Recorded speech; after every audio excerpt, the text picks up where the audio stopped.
خبر آپ کو دیں گے، یوٹیلیٹی سٹورز کارپوریشن کے تمام آپریشن 31 جولائی تک بند کر دیے جائیں گے۔ اس میں مزید تفصیلات حاصل کریں گے۔ ڈان نیوز کے نمائندے طاہر شیرانی ہمارے ساتھ موجود ہیں۔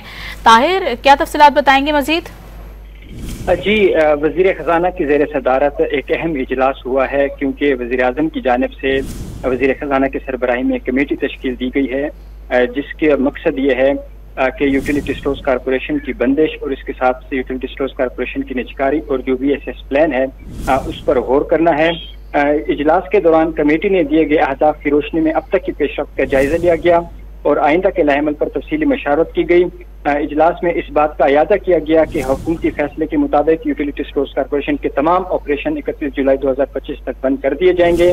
اجلاس میں یوٹیلیٹی سٹورز کارپوریشن ملازمین کے لیے ایک منصفانہ اور عملی طور پر قابل عمل رضاکارانہ علیحدگی اسکیم کی تشکیل پر بھی تفصیلی گفتگو کی گئی۔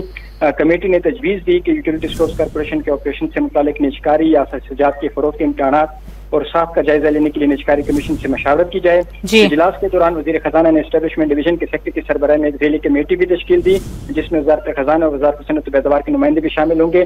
ذیلی کمیٹی کے سفارشات کی روشنی میں جو مین کمیٹی ہے وہ اپنی سفارشات وزیر اعظم کو پیش کریں گے، اس کی روشنی میں آگے کے فیصلے کیے جائیں گے۔ بہت شکریہ طاہر، آپ کا تفصیلی طور پر آگاہ کرنے کے لیے۔